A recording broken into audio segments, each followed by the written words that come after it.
এই করুণ পরিস্থিতি ভাবুন যে পরিবারটা কীভাবে তার দিন কাটাচ্ছে, গ্রামবাসীরা কীভাবে দিন কাটাচ্ছে দেখুন। তারপরেও এসে খোঁজ পাচ্ছি গ্রামবাসীদের এবং পরিবারের পক্ষ থেকে বলছে যারা মারধর করেছে, যারা মার্ডার করলো, তার মধ্যে কিছু কিছু ব্যক্তিরা এসে গ্রামে এখনও ঘুরছে। মানে ভেবে পাচ্ছি না যে ল অ্যান্ড অর্ডারটা কীরকম বা কী ধরনের মেনটেন করা হচ্ছে।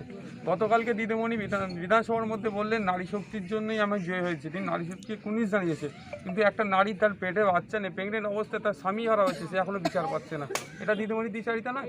তা আমি দিদিমণিকে এদিকে করে বলবো এটা আপনি কঠোর হাস্তে দমন করুন। সারা রাজ্যের যে অত্যাচার চলছে, শুধু এখানে না, বিভিন্ন জায়গাতে, ভাঙড় থেকে শুরু করে ক্যানিং থেকে শুরু করে আপনার বিভিন্ন জায়গায়, আপনার আমডাঙ্গা থেকে শুরু করে রাজ্যের বিভিন্ন জায়গাতে মহিলারাও বাদ যাচ্ছে না, এর বাচ্চারাও এই নির্যাতনের শিকারের বাইরে বাদ যাচ্ছে না। তাই প্রত্যেকের এটা নিয়ে আমি দিদিমণিকে বলবো আপনি কঠোর হাস্তে দমন করুন। আপনি রাজ্যের মুখ্যমন্ত্রী, আপনাকে সংখ্যাগরিষ্ঠ মানুষ ভোট দিয়েছে, কিন্তু এই দিন দেখার জন্য দেয়নি। তাই আমি দুঃখিত, মর্মাহত, সমবেদনা জানাই, পরিবারের পাশে এসে দাঁড়িয়েছি এবং পরিবারের 3টে মেয়ে আছে এবং পরিবারের যে মারা গিয়েছে আমাদের কর্মী, তার অপরাধ ছিল কি, সে আইএসএফ করতো এবং কিছুই ঝান্ডা লাগিয়েছিল, এটা তার অপরাধ।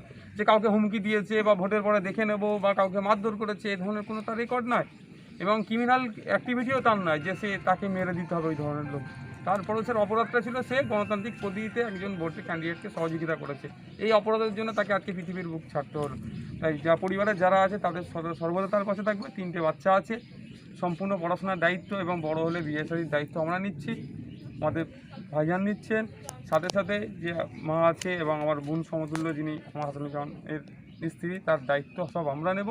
আমরা অন্যদের মতো ওই যে একবার এসে দেখা করে চলে গেলাম ওটা ব্যাপার নয়, প্রতি মাসে দায়িত্ব থাকবে আমাদের, এসে তার সংসার খরচ থেকে শুরু করে সবটাই দায়িত্ব নেব। এবং গ্রামবাসী তার আছে সবথেকে বড় জিনিস যে আজকে গ্রামবাসী ঐক্যবদ্ধ হয়েছে, এই পরিবারের পাশে দাঁড়িয়েছে। আমাকে তো ভয় লাগছে, এই যদি এইরকম যদি চলতে থাকে, গ্রামবাসী যদি ক্ষিপ্ত হয়, ঈদের পরে তো একজন বলছিল রাস্তায় নামবো, ওই জন্য আমাদের জীবন দিতে হয় দেবো, কিন্তু আমি আশা রাখবো তাদের রাস্তায় না নামতে হয়, তার আগেই তাদেরকে যেন অ্যারেস্ট করা হয় এবং আইনের আওতায় নিয়ে তাদের বিচার করা হয় এবং দোষীদেরকে দৃষ্টান্তমূলক শাস্তি দেওয়া দরকার, যাতে করে আগামী দিনে কোনো মায়ের কোল না খালি হয়, কোনো বোন না স্বামী হারা হয়, কোনো বাচ্চা তার না পিতা হারা হয়, এই রাজনীতির হিংসার বলি না হয়। সেই জায়গায় দাঁড়িয়ে মুখ্যমন্ত্রীর শপথ নেওয়ার পর বলেছেন যে যে কর্মীরা মারা গেছেন বা বিরোধী দলেরও যারা মারা গেছেন তাদের 2 লক্ষ টাকা করে আর্থিক সাহায্য, এই সাহায্যটাই কি আপনারা চাইছেন নাকি? দেখুন, জীবনের দাম 2 লাখ 4 লাখ 10 লাখ দিয়ে হয় না, একটা জীবনের দাম কোনোদিন টাকা নির্ধারণ করা যায় না। তারপরেও বলবো, আপনি যদি টাকা দিয়ে অপরাধীদেরকে আড়াল করতে চান, এটা মনে হয় আপনার চরম মূর্খমি হবে আপনার, কারণ আপনি আপনার মন মতো একটা টাকা দিচ্ছেন, সেটা আনাদার ম্যাটার, কিন্তু অপরাধীদেরকে চিহ্নিত করে আইনের আওতায় নিয়ে এসে সেখানে কোনো পার্টির ফোর্স না লাগে তাদের বিচার করুন। আর যদি এই বিচার না হয়, আমরা আগামী দিনে আমাদের জনগণ ঐক্যবদ্ধ হয়ে রাস্তায় নেবে, আমরা গণতান্ত্রিক পদ্ধতিতে আন্দোলন করে বিচারের ব্যবস্থা করব। এনাদের একটু নিয়ে নাও। অবশ্যই ঠিক আছে মানে বাচ্চা যেটা আছে সেটাও মার্ডার হয়ে গেছে নাকি বলতে পারবেন এখন, হতেও পারে, মরে যেতে পারে, মানে দুটো মার্ডার একসাথে।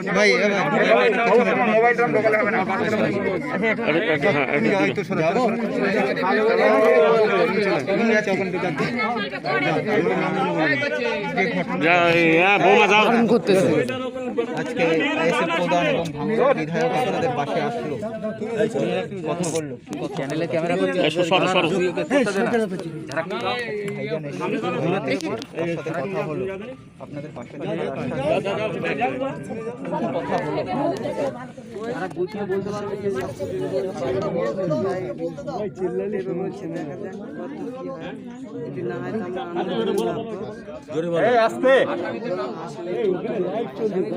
ঘুরে বেড়াচ্ছে, তাদের তো এখনো ধরছে না।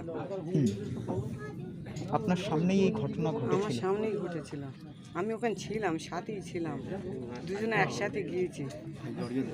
এবারে আমাকে প্রথম তাড়া করার পরে এবার আমি পায়ে জড়িয়ে দিলাম, একজন আসার দৌড়চ্ছিল, দৌড়চ্ছে, এবারে আমি একজনের পায়ে ধরলাম, পায়ে ধরার পরে আমার ফেলে দিল, পায়ে জড়িয়ে ধরার পরে আমি ফেলে দিল দিয়ে এবারে আমাকে লাথি মারলো, পেটেও লাথি মেরেছে, পিঠি লাথি মেরেছে, কিল মেরেছে, তাতেও আমি শুনিনি, ফের আমি গিয়েছি ওখানে। যাওয়ার পরে প্রথম দুজনা ধরেছিল, ধরার পরে একজনা কোপ মারলে, কোপা দে, কোপ মারার পরে তাও পালাচ্ছিল, পালানির পরে এবার পায়ে দুটো গুলি করে, আমার স্বামী ওখানে পড়ে যায়, পড়ে যাওয়ার পরে এবার বললোক যে ছুরি দিয়ে খুঁজলো, খোঁজার পরে তাও আমার স্বামী জানতে তখনও যায়নি গো। আমি তাও হাত ধরে এক হাত দিয়ে হাত কেটে দিয়েছে, এক হাত দিয়ে তাও হাত জোর করছে যে আমার 3টে বাচ্চা আছে ছেড়ে দাও, আমি বলছি ছেড়ে দাও, তাও ওরা শুনিনি গো। শোনার এবার শুনিনি গো, এবারে গলা টিপে ধরলো। পুলিশকে জানিয়েছিলেন? পুলিশকে জানিয়েছিলেন, পুলিশরা ওখানে ছিল, তখন তারা আসেনি গো। অ্যারেস্ট হয়েছে কেউ? না হয়নি গো, দুজনা হয়েছে, ধরা দিয়েছে দুজনাই, আর এখনো পর্যন্ত এখনো কেউ পুলিশ আর কি ধরে না তো। কি চাইছেন? আমি শাস্তি চাই, তাদের ধরে যেন শাস্তি দেওয়া হয়, যাতে আর জীবনে এরম কাজ না করে। মুখ্যমন্ত্রী তো পাশে থাকার আশ্বাস দিয়েছেন, 2 লক্ষ টাকা দেবেন বলেছেন, পাশাপাশি সেটাকে কিভাবে দেখছেন? একটা মানুষ মারা গেল, সে কি চাকরি আর টাকাই কি সমস্ত? না, কি চান? টাকা দিয়ে কী হবে, টাকা কদিন যাবে, আমার স্বামী তো চলে গেছে, তা আমার একটা কাজ চাই, আমি কাজ করবো যেন সারা জীবন আমার বাচ্চাদের নিয়ে থাকতে পারি। আমার পেটে একটা আছে, তাও থাকবে কি নাই বলতে পারবো না, মাঝে মাঝে এখন যন্ত্রণা হচ্ছে অল্প অল্প, আমি বাচ্চাদের নিয়ে আমি থাকতে চাই, কিংবা একটা আমি কাজ চাই, টাকা নিয়ে আমি কদিন করবো। আজকে আইএসএফ প্রধান চেয়ারম্যান তিনি আসবেন আপনার বাড়িতে, তার সাথে কথা হলো, এখন কি একটু সাহস পাচ্ছেন? হ্যাঁ, আপনারা পাশে আছেন, আমি সাহস পাচ্ছি, আমি বাচ্চাদের নিয়ে যেন থাকতে পারি, পাশে আপনারা থাকবেন। আপনার নাম? মারুফা বিবি। লাস্টে ওরা আপনি গ্রামবাসী? হ্যাঁ, না আমি ওনার ভাই। ঠিক আছে।